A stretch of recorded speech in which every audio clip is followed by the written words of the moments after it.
seniors and s.ex. Many adults ages 65-80 are having s.ex, and most are pretty satisfied. Sex is not just for the young. 40% of U.S. adults ages 65-80 say they are having sex, and even more of them, 73%, are satisfied with their sex lives, according to a new survey. The survey, released Thursday, does show that sex declines with age and illness. It also finds that older men claim to be more sexually active and sexually interested than older women, but women report more sexual satisfaction. Among seniors with spouses or partners, 54% said they are sexually active. Overall, the survey shows that sex is an important part of the lives of older people and a part that probably doesn't get the attention it deserves, said sociologist Erica Soloway, Associate Director of the National Poll on Healthy Aging at the University of Michigan. The poll periodically surveys older Americans on a range of topics. The s.ex survey was conducted online in late 2017 and included 1,002 randomly selected participants.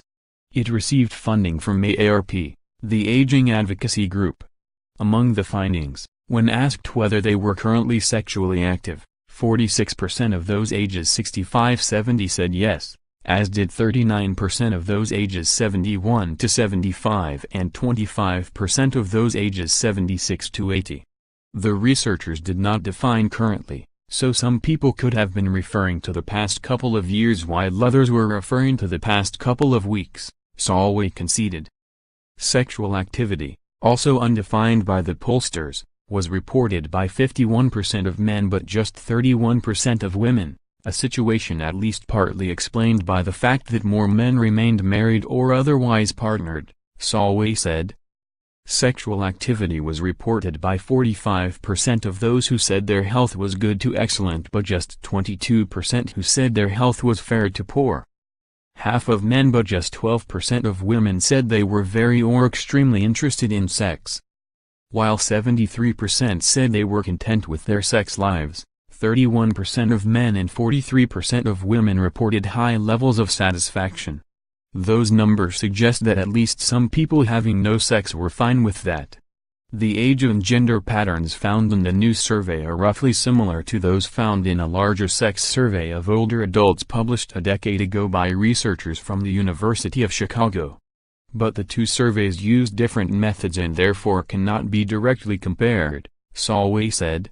More, for active seniors, co-housing offers a cozier alternative to downsizing more. What good sex really means to singles. Match Singles in America survey. The new findings reflect a diverse reality, said Joan Price, the author of several books about senior sex. There are older people who are much freer sexually than some younger people, and vice versa. The poll also confirms something Price said she hears from her readers and audiences. Older people rarely discuss sex with their doctors, even when they are having problems. The poll found 17% had discussed sex with a healthcare provider in the past 2 years. Too many people believe that if things don't work the way they used to, we might as well give up on sex, Price said. The poll found 18% of men and 3% of women had used medications or supplements to improve sexual functioning. But communication and experimentation often are more important, Price said. We get to go on that wonderful journey of exploration to find out what does work now,